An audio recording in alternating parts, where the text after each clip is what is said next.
The politics of the North is, and it's heating up. People are realizing we are fed up. I cannot see the pathway of the president coming back through legal ballot.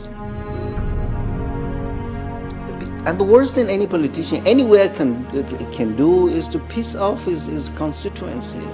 A constituency that gave you 60% of their votes, you turn your 63%, you're turning your back against them. You don't care about security. You brought hunger to them. You are balkanizing their traditional titles in Kano and Adamawa. You are corrupting the clerics. You are not listening. You are grabbing all their opposition leaders. I will tell you, President Bola Ahmed Tinubu, with his record, yes, will be the easiest president to dislodge from the villa. It's going to be a free and fair election. People will, and that is where the problem will come.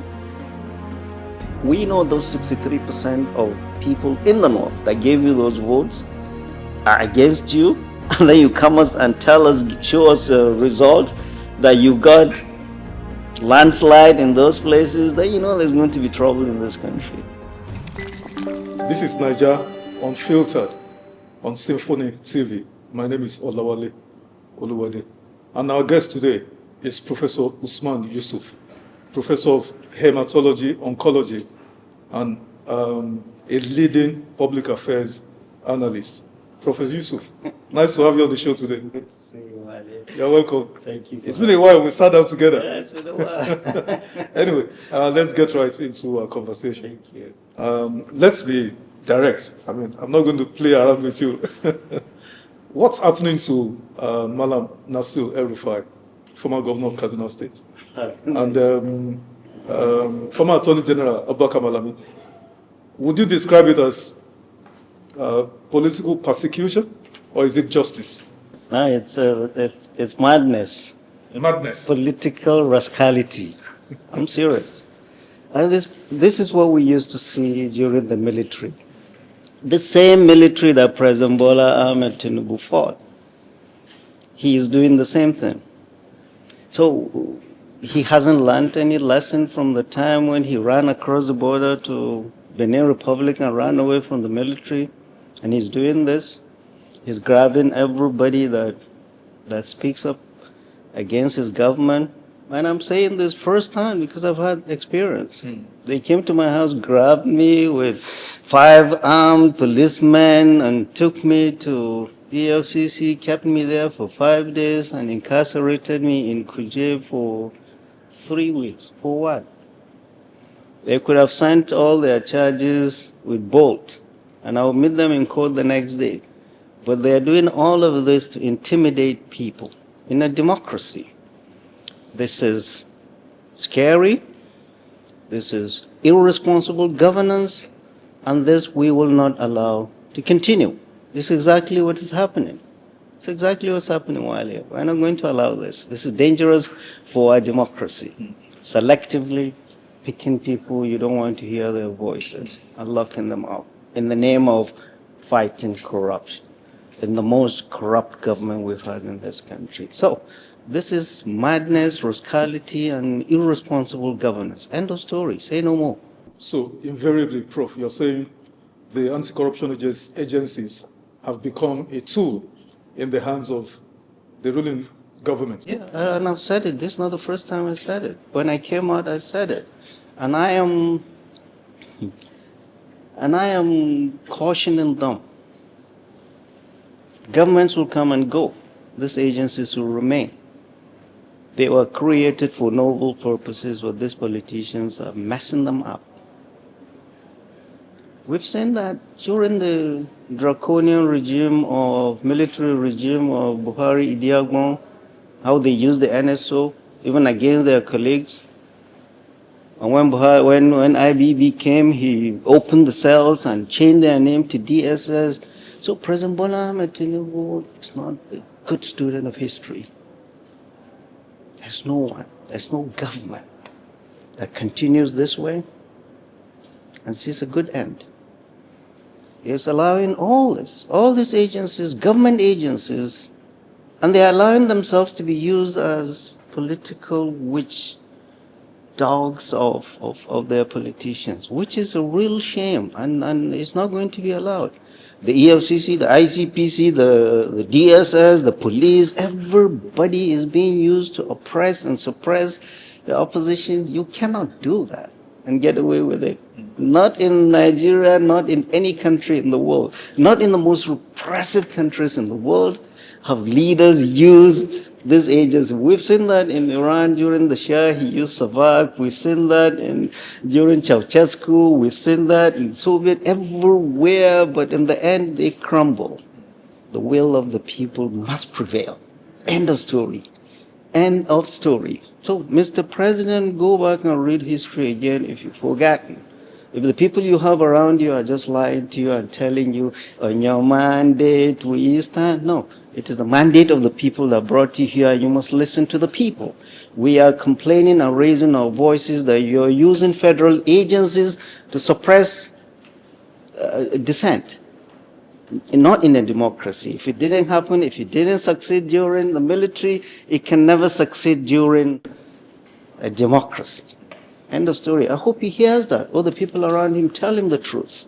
Because nobody seems to be telling him the truth these days. They're all dancing in your mandate we stand. You know Malam Nasir very well. You were schoolmates. I shouldn't say classmate because you are a medical doctor. Okay, but he's right. We were in School of Basic Studies Zaria. We went to ABU Zaria together in 1976. So I've known Nasir El-Rufai for 50 years today. Fantastic. He studied quantity survey, survey, and I went into medicine. So and I've known him all this life, 50 years old. Fantastic. So I dial back to that bit of history. Extremely brilliant, individual, smart as a whip. He should have known the kind of person Bola Ahmed Tinubu is. I'm surprised when people come and tell me Bola Ahmed Tinubu changed or he deceived them. For 27 years, he's captured Lagos. Nobody has done that in the history of Nigeria. Now, so he knew this man. He knew the kind of system he ran in Lagos. But then Malam Nasir helped almost single-handedly install him as president. And then the monster, using that word, just like, figuratively, that he installed has turned against him. Does Malam Nasir, does it deserve sympathy or its comeuppance? No, you see, and if anybody tells you Nasir knows Bola Ahmed Tinubu, he said it. They were not political men. Yeah, of course, associates, yeah. But like you said, President Bola Ahmed Tinubu, if there is one person he should thank for being the president today, is Malam Nasir El-Rufai. Malam Nasir El-Rufai defied everything in the north, burnt a lot of bridges, and said the presidency must rotate to the south. And he worked tirelessly for that. Burnt a lot of bridges too. So, and he did not want to, and he said it in public, he did not want to join President Bola Ahmed Tinubu's government. There are clips President Bola Ahmed Tinubu in public said, Nasiru, don't go away, I want you to work in my government. Right? Nasiru stayed. And of course the people around him, it's all political machinations. They knew.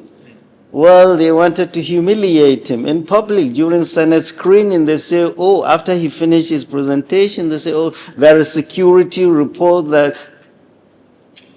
So they refused to that. And we all know it is all political machinations. Security report, for goodness sake. He walked away, left them, reinvented himself as the lightning rod of the opposition. And that's what's scaring them, because they know. They know how he brought him here. He was the intellectual arrowhead of his presidency, and they know the damage politically he can wreak on them in the opposition. Okay, so while I'm asking you, this is a president in the government. They're beating their chests and telling the world, we have 34 or 30, whatever number of governors out of the 36 in our party. So why are they scared? Why are they scared grabbing everybody? It just tells you it is just a sandcastle. All this 34, whatever, it is procured governors, right? Go decamping. The people are not decamping with them. They're all scared. so, so for anybody to say what's happening to Nasser El-Rufai is comeuppance, everybody should fold his arm, he is not getting the story right. If it's Nasser El-Rufai today, and we let this cruelty go, it will be Wale tomorrow. Nobody will speak up. When I was incarcerated in Kuje, people spoke up. Social media was, the media was, elders from Kasina, clerics, the youth, everybody. And this is what made them release me. It's not for God and country. So we will raise our voice against any cruelty to any human being, regardless of his political persuasion. When Nasser El-Rufai was the governor of Kaduna State, I was in the forefront, fiercely criticizing his government and that of President Bola, that of President Muhammad Buhari, who is from Katsina. But it doesn't mean today because Nasser is being locked up unfairly, and we should keep quiet and say, Nasser, during our time you did that, you did that. No, Nasser, whatever he did during his stewardship, he will answer for that. But nobody, we're not going to be silenced and see what they did to Malami. They went to his house, he was living, and then they put the red line. So, Mr. President, be careful. This is not going to end well. It's never ended well for leaders that told this line. It's never ended well for leaders that did the same thing. Do the right thing. If they are not doing this in your name, wake up. There are some people that are sabotaging your government. And the end you will say, I didn't know. All these people singing on your mandate, you go around, look around Bola Ahmed Tinubu. None of them contributed 1/10 of what Nasser El-Rufai contributed to his success. 63% of President Bola Ahmed Tinubu came from the north, not Lagos. And Nasser had a hand in getting the vote, talking to people, so this is how you pay him? You know, these questions, I just needed to make this clarification. These questions are not, they're aggregations of, fillers from our viewers and whatever. So some of the other feedback, and you alluded to it even in your last comment, is that when Nasser was governor of Kaduna State, he demolished people's homes.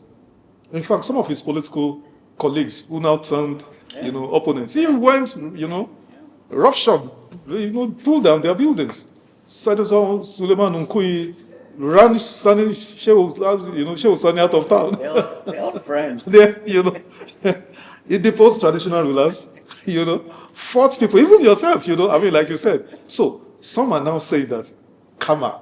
You know what, the popular American cliche, we can't use that language on TV, that it's karma, pursuing a Nasser. What do you say to that? No, like I told you, yes. Whatever happens to any human being, yes. And I'm sure Nasser El-Rufai will be surprised that I am in the forefront, and I'm because that's the right thing to do, to be honest. Look, I'm a doctor. We went into medical school to do good. Hippocratic oath. We went into medical school to do good to human beings.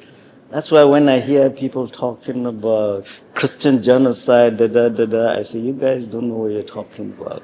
We deal with life. When we're looking after a patient, we don't ask his ethnicity or his religion.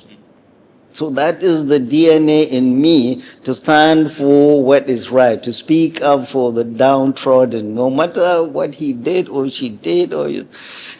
President Nasser El-Rufai, I want to tell the world, Nasser El-Rufai is President Bola Ahmed Tinubu's political prisoner. End of story. Say no more. A political prisoner? Absolutely.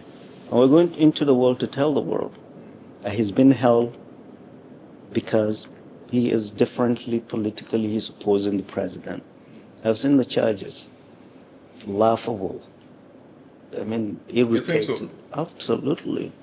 For a governor, they say, $5,000 or $10,000. This is a mess. This is laughable. And I say, when I looked at it, I see, and I have friends who are lawyers. Some up in the apex courts who were in school together. Sent to everybody, said, "This is all you guys got? Is this all they got? All this gra-gra. This is what you got? For goodness sake." Like me, all this gra-gra, they grab me this and this. I saw the charges. Is that it? And I'm shocked, really disappointed and embarrassing. Anybody that has done EFCC, DSS, when it was NSO, and police, when it was real police or the military, and they look at this, they shake their head. Say, what's happening to our people now? What's happening to our people? What have we become? They are laughable, to be honest. So, if you say they are laughable charges, They the charges are laughable. So, the possibility, even though you are not a lawyer, I'm not a lawyer, but we have, and we're educated people anyway. So you're saying these charges cannot stand legal scrutiny? They are now in court. And whatever is in court. So assuming El-Rufai is convicted and jailed, what will be the reaction of the North? He won't be convicted, and I tell you, there's very good lawyers to fight that. And in spite of what we all say about the judiciary, is this and that and this and that, is honestly it's our last hope. I'm also in court. Yeah, this is what they want to do. Anybody that is speaking up against them, they want to put the tire of legal. They keep dragging you and getting you, decommission you, getting you out of the judiciary. No matter how bad we say it is, you have good lawyers. They have their lawyers. The judges there waiting to hear your argument. Prove your case. If you say I do this, oh yeah. After they are in court, then you keep quiet. Let the judicial process. This is laughable. I'm not a lawyer, but I can defend El-Rufai. He would not go to jail, I assure you that. What they want to do is decommission Nasser El-Rufai and get him out of the process until after the election. This is what they want, and we're not allowed that. There were rumors, and I'm sure you heard too, that while in ICPC detention facility, offers were made to him, and I emphasize rumor. We don't speculate, but that's what we heard, that the offers were made to him, drop this anti-government posture. Don't even do politics, maybe until when, the president leaves office, and then you can take a walk, take a bow and go. I'm sure you heard that too. Does that tally with what you're saying? Yeah, and it's not surprising. They made such overtures to me too. Oh, they made that to you? They will go through Kani. Exactly. Let's walk. Isn't that what they are doing with these governors who come to us? You'll be forgiven, like all your sins will be forgiven and all that, but the right to associate with any group, politics, is a constitutional right that cannot be denied to anybody. They don't know the kind of schooling we had. We were brought up in the 70s in the abuse area, and all the universities at that time to question authority. Absolutely. So unless all our generation dies and you have this young generation that sees corruption as a sin, we were not brought up that way. We were brought up to question authority and will continue to do that. And we cannot be intimidated by the corrupt, to be honest. We will fight for what is right. And Nasser El-Rufai cannot be. You cannot bring, please sign this and don't talk. No. They should go and look for somebody. Oh my God. Former Attorney General Malami, Abubakar Malami. Prof, you and I were in this country when judges' homes were raided, broken into in the dead of night, in a brazen assault on an independent arm of government. Close persons to government, to President Buhari and so on, who had cases with the anti-corruption agencies. Their cases were stepped down. Danjuma Goje, former governor of Gombe, he was going to contest for the Senate presidency with Ahmed Lawan. They called him and then said, just step down. You know, this case, the case file simply vanished. For me personally, a lover of democracy and the rule of law, was the manner, the brutish, assault on the judiciary when Walter Onogen, former CJN, was removed through the Code of Conduct Bureau. And then, of course, Abubakar Malami is alleged to have acquired properties worth billions. Would you, in all conscience, say that is persecution?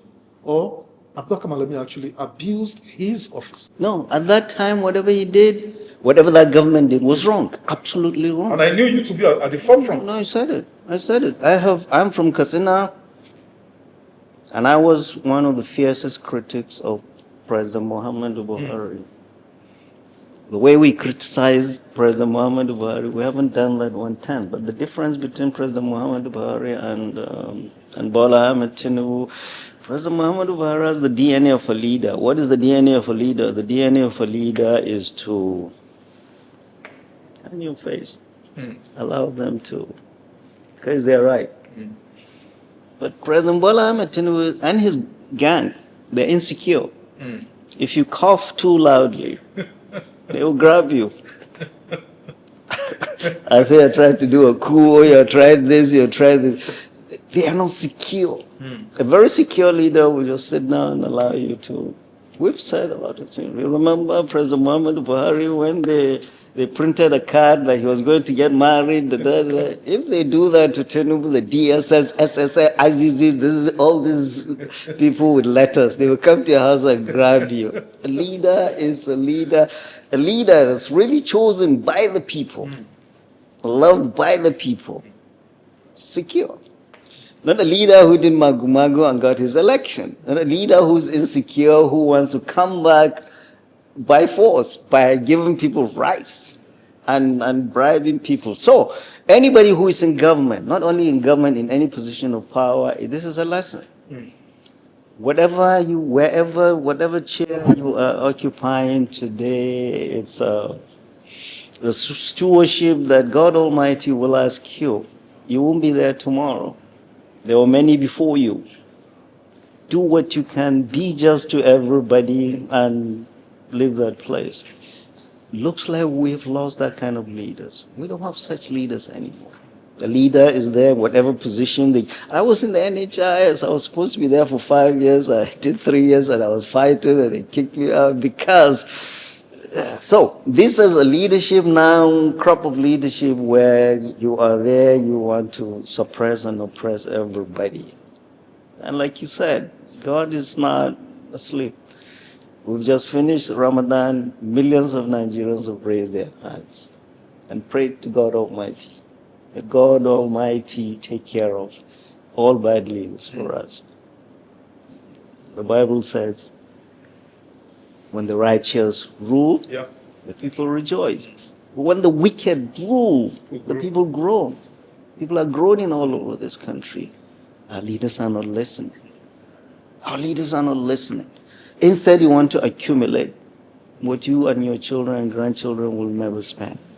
You want power by all means. It's God that gives power, not these governors. So President Bola Ahmed Tinubu thinks it is these governors that he procured that will make him president. And these governors that have been procured into the campaign think their political survival depends on Bola Ahmed Tinubu. They've forgotten that they need endorsement. They need two endorsements. Endorsement of the people, which they don't have. There is no governor in this country from Abia to Zamfara that can walk amongst his people without those big crowds. None. None. And the other endorsement they all need is endorsement of God Almighty. God Almighty will not endorse this cruelty we're seeing in this country. This hunger they brought on us. This balkanization of this country for their need, for their selfishness. Balkanization along religion, along ethnicity, and the insecurity we're seeing. The blood that is being shed all across this country. When it is them that picked their holy book and swore that they're going to protect us, which is the only thing the Constitution requires of them, to protect the people. Not to be decamping, not to be stealing people's money, or not to be buying rice. Now if you cough, they give you rice. Let me give you, there was one clip I saw, which really touched me. In 2 years, the president and the vice president's office spent 34 billion on foreign exchange. 34 billion on foreign exchange. One airline in one day was given 100 million for air tickets. Another one was given over 150 million for air tickets. All right? But let's pivot to the Federal Ministry of Health and Social Welfare, with a budget of 281 billion for whatever capital project. They were given only 36 million. 36 million. Whereas the president and the vice president spent 34 billion on travels. This 36 million, Ministry of Health is supposed to take care of our health, our hospitals, all across this country. I know this because I was in the NHIS. And I see the sufferings of our people. Many Nigerians today, especially our elderly, have stopped taking their medications. These are cheap medications for blood pressure or diabetes. Comorbidities. They've stopped. That's why you have higher incidences of stroke, higher incidences of complications from diabetes. People are dying. And yet, our leaders are living lives. So how can God Almighty endorse all of this? How can God? You swore with your holy book that you're going to do this. And the president has a pastor in his house as his wife. She's not teaching him this. She's not preaching this to him. Do not go out of the household, Pastor First Lady, until you preach to your husband. Until you preach to your husband. Sobering, very sobering. Let me ask a final question of Malami. Look at the list of assets that were alleged to have been acquired. And prima facie, on the surface of it, from the period, most of those assets were acquired within the period 8 years when he was in office.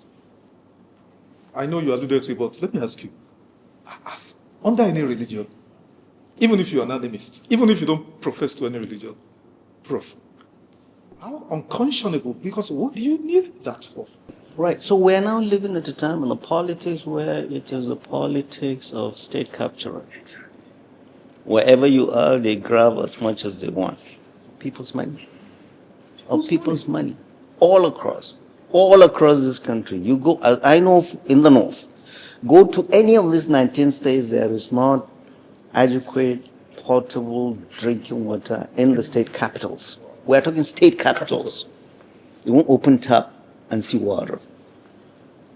Go to the hospitals and see. Pregnant women giving birth in the delivery room where the roof is leaking. So these are the leaders we have in this country, all over. Oh, you are a minister, you still as much as possible to become a governor.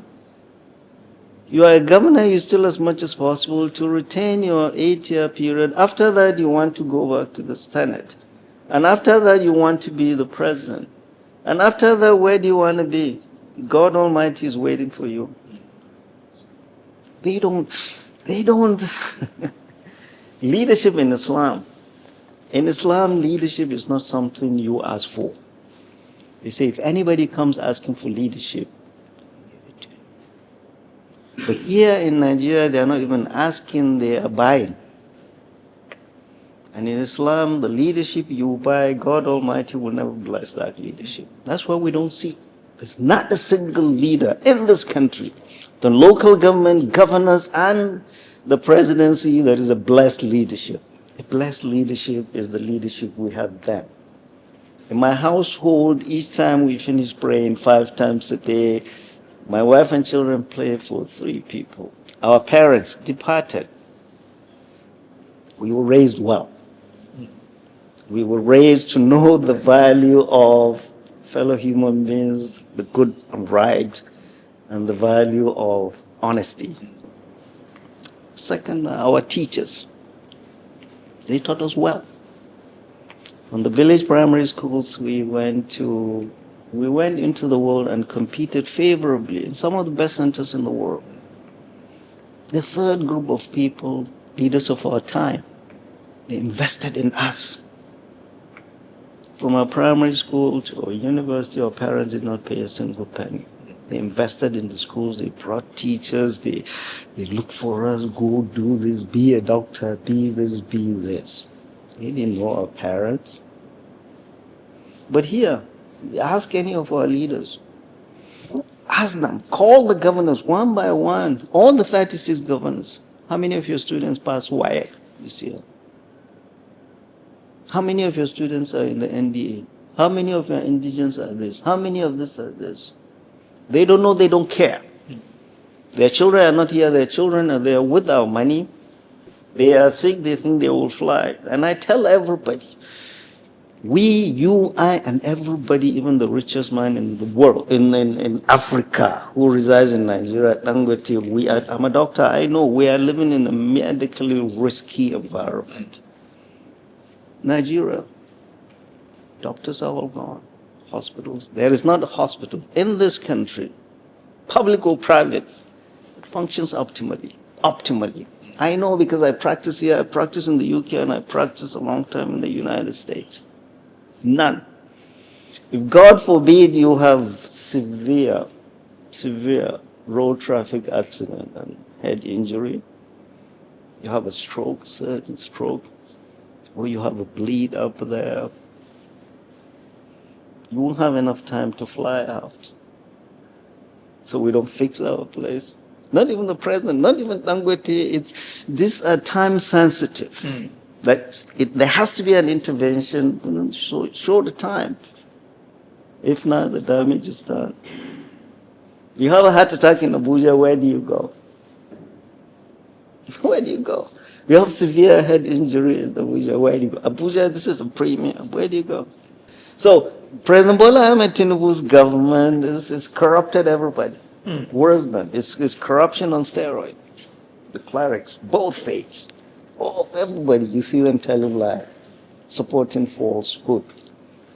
The press, everybody is silent.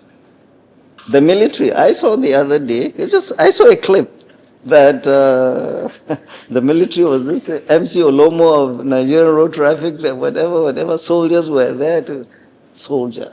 There isn't a soldier for that nonsense. Soldiers helping MC Lomo to retake the leadership. Soldiers. The military. NURTV. Yeah, the military is made into this kind of joke. When our boys are out there taking hits for us, we are grabbing them to go and take over road transport workers for politics. Look at El-Rufai's arraignment yesterday.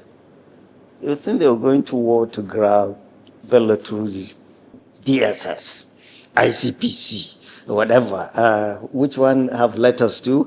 ICPC, what's the other guy's name? ICPC was there, DSS was there, the police was there, what's the name? Civil defense. Everybody was there armed. Because of El-Rufai, unarmed citizen. And we are saying we don't have troops to help us fight bandits. And let me tell you in Katsina State, our governor said that in a local government with 200 villages has only 34 police. And those 34 police have 9 rifles. And of the 9 rifles, only 5 are serviceable. So a whole local government with 200 villages has 34 police with 5 serviceable rifles. And here you are with almost a battalion going to see Nasir El-Rufai in court yesterday. It's a joke. It truly is a joke. Prof, let's leave that and move to insecurity. Okay. That's something else you've been very vocal about. The security situation is becoming very dire. Banditry, terrorism, kidnappings. I mean, last week, on the eve of the president's departure to the state visit in England, there was bomb blast in Maiduguri. Killed several scores, killings everywhere, kidnappings everywhere. Especially in the north. Give us an update. Give us an update on how Northerners are reacting to this, and what is the consequence to the federal government, to President Tinubu. Did President Tinubu ask you to sign me to? No, Wale is, it's not only the Northerners.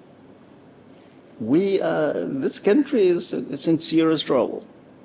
If anybody tells you security is better, he's either living in another country or he's lying, and lying to himself. We live in security. Boko Haram, this is the 17th year today. And banditry is the 12th, 13th year.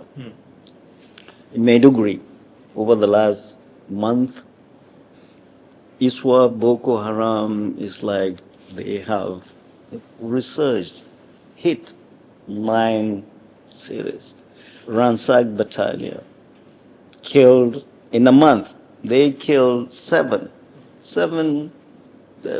commanders, including the brigadier general. And in the northwest, we see that La Kurawa during the fasting of Ramadan, they go into the mosque and spray people in the mosque and kill them. We're killing young soldiers and young officers who have given their life to protect us. The military is deployed all across the 36 states in this country, including Abuja. We've been fighting this for 16, 17 years. There is a limit to the elasticity of this military. No military can stand this. They are taking hits all across this country. Look at Boko Haram, what they did in Woro, in Kayama local government. Look at what they did in Borgu. Borgu, Niger State, slaughtering, killing people. Look at what they did in Eastern Sokoto. Look at what they did in Goshe when they went in Borno, killed the commander, battalion commander, decapitated people, went into an IDP camp and killed. So we have questions that we must ask. I thought President Trump sent his troops. But all these villages and villages they killed, even the battalion commanders, are all Muslims. Where are the American troops that are in the Northeast? They are there. In the first place, nobody has told us, this government has not told us, why are the American troops here? What are they here to do? How long are they going to be here? What is their purpose? Everything is shrouded in secrecy. The people that should ask questions are the National Assembly. And I've said it again and again, our 10th National Assembly is the worst National Assembly we've had in this country. They don't ask questions, they do nothing, they're rubber stamp. There's nothing. Our friend in the United States, who is a congressman, called me after that mayhem in Borno State and said, Usman, are you okay? I said, I'm okay. So what's happening? I said, is it a continuation of the Christian genocide that we're seeing? Because that is the narrative the Riley Moss are selling there. I say, no, they're all Muslims, Muslim communities. And then he asks, what is the president doing? I say, no, our dear president is busy moving chessboards for his 2027 re-election. He says, don't you have Congress? I say, yeah, we have Congress, but their rubber stamp do nothing. And then he asked a very good question. He said, about the American forces, I had their boots on the ground now, they are there. I say, yeah. I say, yes, they are there. Nobody knows why they are there. They're not sharing intelligence with our people. And even if they are, it clearly is showing that the bad guys that have been routing our military bases have better intelligence than us. So what's the purpose of the American troops being there? It's exactly the same picture we had when they were in Niger Republic, where they had the largest drone base in Agadez. Exponential increase like we've been seeing. There has been an exponential increase in this violence since they arrived. We saw that in Burkina Faso, we saw that in Mali with the presence of these French troops. That was why they were kicked out. Nigerian military, you remember we kept talking that the president has not spoken to us. He doesn't talk. Only Bio and Moniger sent some sterile press releases. We are not worthy of being talked to by our president. But when he declared a state of emergency in River State, he addressed the nation. All right? He declared a state of emergency on security. He didn't talk to us. We expected, at least, after all this bloodshed, we expected to hear from the president. If he's too big to talk to us, how about our Minister of Defense? The much celebrated Minister of Defense that we clapped was going to make a difference. He went MIA. It's quiet. How about the Chief of Defense Staff? Nobody talked to us. Just like nobody talked to us when they threw that bomb into Sokoto, where we don't have ISIS. We have ISIS, that's where they are. And they've shown you where they are. So, nobody has talked to us. And so we kept talking, just like we keep talking, and they are listening. We are talking here, they are listening. The presidency, whatever, they are listening. We say, the president, we have 5 living heads of states. You've not consulted with any one of them. We have members of National Assembly. We have traditional rulers. We have clerics. We have elders in this country. You've not consulted with anybody. You allow the Americans into this country, haven't talked to anybody. That was why you saw General T.Y. Danjuma. That was why you saw General Yakubu gone. And that was, president. Yeah. And that was why he called the Sultan of Sokoto, just for the optics, to shut us up and say, yeah, we've done what you said we are not doing. But he's running this country like nobody exists. It's dangerous, Mr. President. Still on this insecurity, Prof. Two schools of thought as to why it has prolonged and seems to get worse. It seems to be worsening rather than improving, regardless of the trillions and trillions of naira spent. Generals have become, stupendously wealthy. But two issues stand out. Number one, that it is state-sponsored. You remember this famous statement credited to General Sani Abacha at the party that if insurgency persists more than 24 or 48 hours, I think, government has a hand in it. This one has gone on for 17 years. Second, that there is actually complicity by the military, some members of the armed forces, giving these criminals, intelligence. How do you respond to this? Like you said, Nigeria fought the civil war. It lasted 30 months. Nigeria, when the civil war started, the troops were less than 10,000. At the end of the civil war, 30 months, we were up to over 250,000. They had to demobilize the soldiers. Here you are, 16 years. We've been screaming. And all the CDSs will come and say, we don't have boots on the ground, we're overstretched. Why haven't you trained people? So, there is not the political will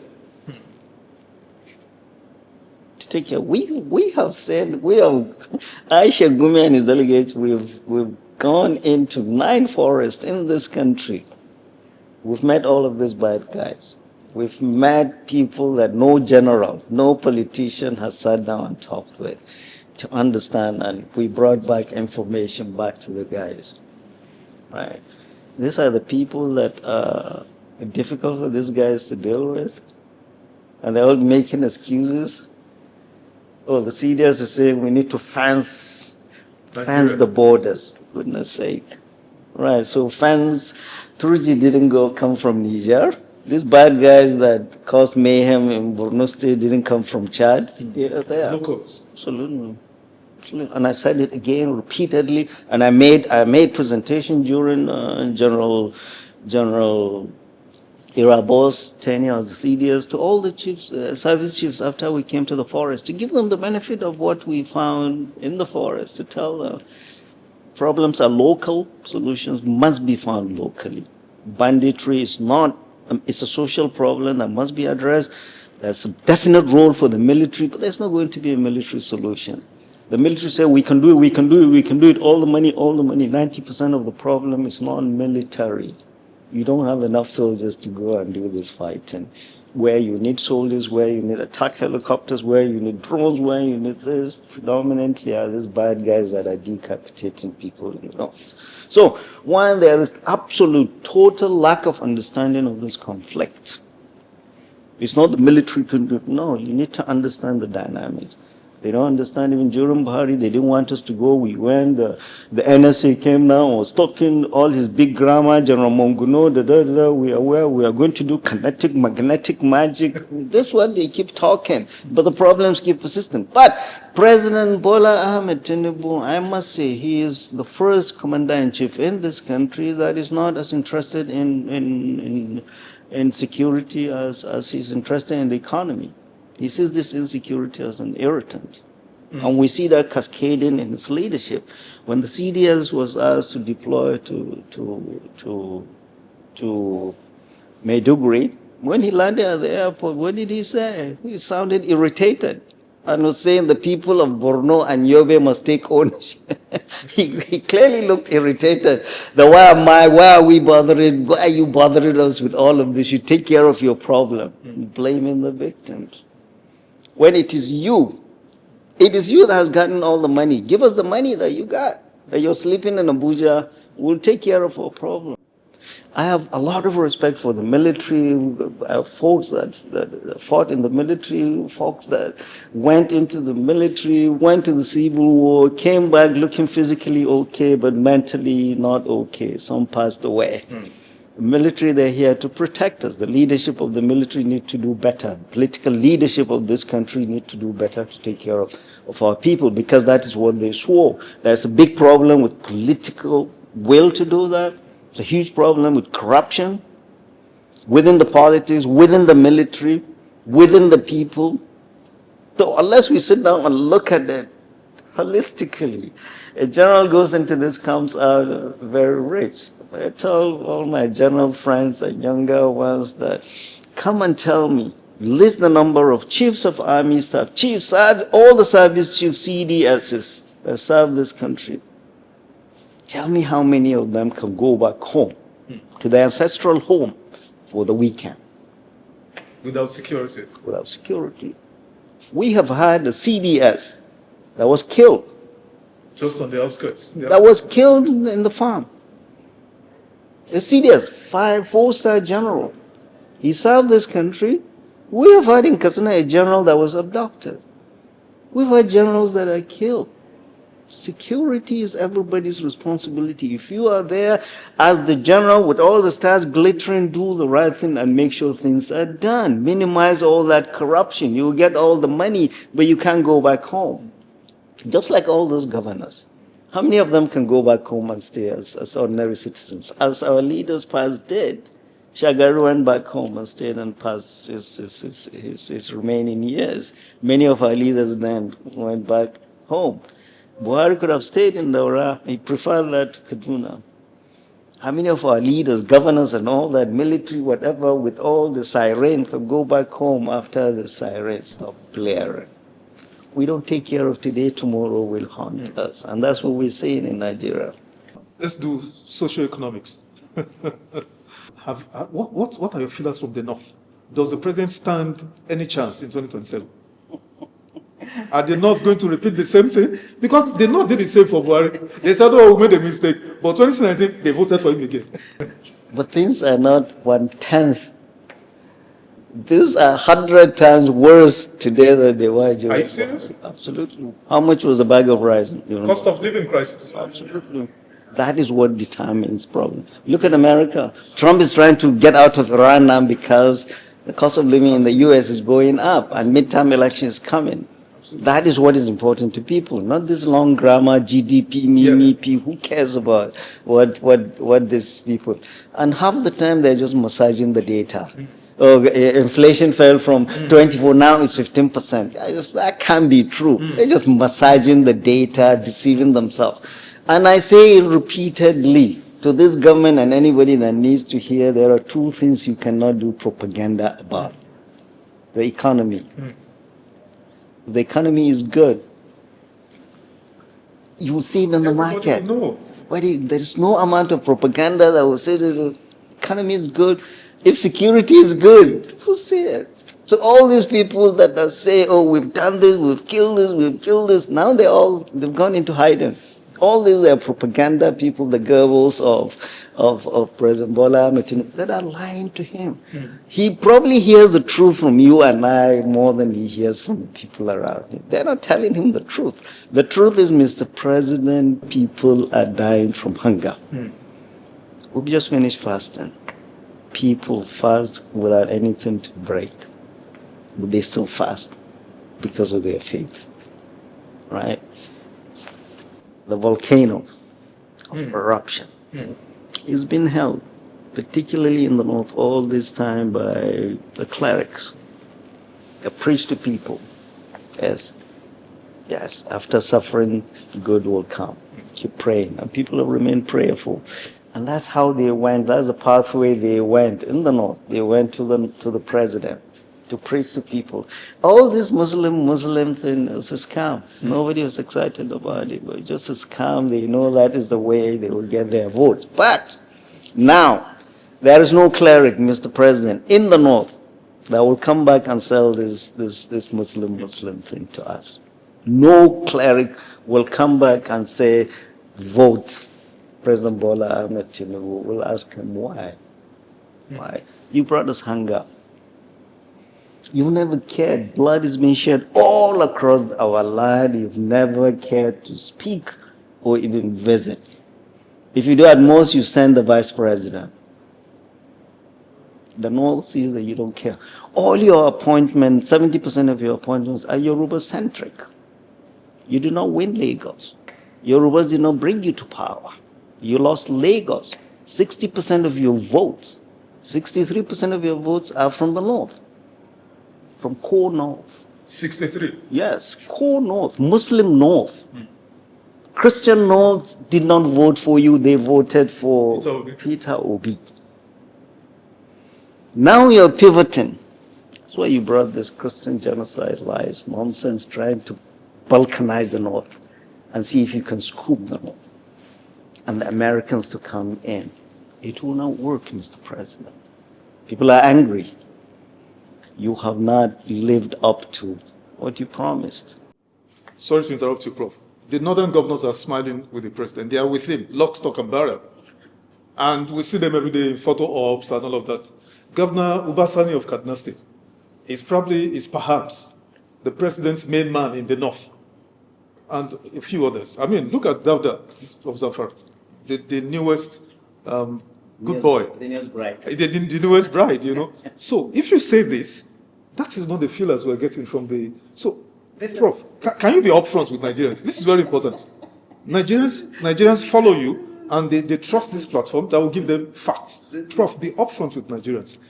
Will the North, what is the stance of the North concerning this government? Let me tell you, it's amazing how, I'm really amazed how the South, especially the Southwest, especially this government, doesn't understand the North. Really doesn't. Especially the policies of especially this president who says strategic is this. He doesn't understand. All his politics is Lagos politics. Where he strangled Lagos, whatever he says goes. There's never been anywhere in the North you have what he did in Lagos. Nowhere. Nowhere. The politics of the North is heating up. People are realizing we are fed up. I cannot see the pathway of the president coming back through legal ballot. And the worst thing any politician anywhere can do is to piss off his constituency. A constituency that gave you 60% of their votes, you turn your 63%, you're turning your back against them. You don't care about security. You brought hunger to them. You are balkanizing their traditional titles in Kano and Adamawa. You are corrupting the clerics. You are not listening. You are grabbing all their opposition leaders. We've not seen a single Yoruba man grabbed by EFCC or ICPC. Tambua, myself, Malami, Nasiru El-Rufai, we're all from the Northwest, we're all Fulanis. What's the name? Igiraman from, from Yaya Bello. We have seen Ingige and Mefele. We're not talking about whatever they did. Yes. But geographically, those Yoruba people are clean. Yeah, oh no, they are saints. Oh, they are saints. They're saints. They're saints. That's how all Yorubas are saints. So the North is looking at this and say, the North and the South will give you a reply to all of this when it comes. And that, you know what people are saying? The EFCC is headed by a Yoruba man, right? Yeah. The DS is headed by a Yoruba man, correct? The ICPC is headed by somebody from the Northwest, right? So they brought Nasser El-Rufai to the ICPC. You take care of him. We don't want to, so that they don't say it's Yoruba. Watch him. Let me take you up on this Yoruba. You use the word Yoruba centric. Yoruba centric. Yoruba people, and I'm one, I will disagree with you. You know why? It is more Lagos boys. It is Lagos boys. You know, during Buhari, yes. During Buhari, they used to say Fulanization, yes. Islamization. Yes. Now, Prof, as we wind down, the Northerners are demanding for a return of power to the North. You know, I'm talking about zoning and all of that. Is this a legitimate demand, or is it just a gambit to remove President Tinubu? No, you know, you'll never hear any Northerner saying this thing must come to the North. Never. You guys don't understand this at all. Make us understand. Number one, the North is more, what do I say? It's more charitable. It's been more charitable when it comes to politics in Nigeria. And I'll give you the history. When Murtala was killed, Northern military officers, the T.Y. and Juma and all the others rallied around Obasanjo. Even when he didn't want to, T.Y. said no. Yeah, you must. Was a Christian. A Muslim from Kano was killed. They all rallied around him, right? When, what's his name? Abacha died. Or even before then, let's look at Abiola. Abiola contested with somebody from Kano. Exactly. Won the election clean. In Kano. Even in Kano. Absolutely. I, as a Fulani man from Katsina, cannot win an election over and above Tinubu in Lagos. That's the honest truth. So he won, right? We're two, right? Number three, Abacha died. The soldiers, whatever, brought the same Obasanjo, rallied around him, right? In fact, let me help you in that. They even insisted that the two major parties must be Yorubas. Every other person must step down for these two. Correct. I'm helping you. Because what I'm saying is, I say a wrong was done to Yorubas by brought him back. Okay? Eredua died. Rallied the North, rallied around Jonathan. And they pulled him out when they were not happy with him. Right? Now, Ashwaju, it was Nasser El-Rufai that spearheaded that presidency must go back to the North. There's nowhere in the Constitution that says there's zoning. None at all. Yeah. Nasser fought in spite of all the heat he got, fought single-handedly. The traditional rulers, the clerics said, let's give, and Tinubu is here now today. So it's not the southern whatever. And let me tell you, Tinubu is a Yoruba, is a Muslim, maybe they have sushi. But what's his name? Jonathan, and Ijoman, a Christian, seem to have more soul and heart than, it's not as cruel to the people. People always remember in the North, we had a Christian who had more soul and felt for the people. And this, The North is a very accommodating place, especially politically. And when he came, we didn't sit down and say, you must do this, do this, do this. And when he came, what did he do? All his appointments are this, he's moving everything to Lagos, finance, defense, everything.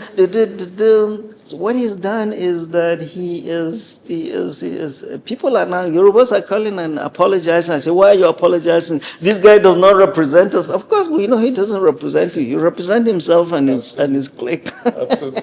Prof. Rotimi Amechi, Peter Obi, Atiku Abubakar, Rabi Musa Kwankwanso, Omo Elijah, all the rest of them, Adebayo. Which of these, in your honest opinion, which of these, honestly, as you sit here, highly informed, politically conscious Nigerian, can unseat Bola Ahmed Tinubu if every other person rallies around him, can unseat Bola Ahmed Tinubu? 2027. If there is an honest election. Yes, clean, fair election. Which we don't see, these guys are going to. But let's do scenario. We are, this is, I will tell you, President Bola Ahmed Tinubu, with his record, yes, will be the easiest president to dislodge from the villa. Easiest. All these governors that are going there, they will come back to him and say, Oga, our people, we can't go against our people. He's given them all the money, they've gotten the alert. Say, Oga, we can't force our people. Those governors, I say, if they like, all the 36 governors in this country can decamp to the APC. And not only that, if they like, they can all relocate to the villa. They cannot reassure Mr. President Bola Ahmed Tinubu victory in 2026 because he doesn't have the people. And those governors, they don't have the people.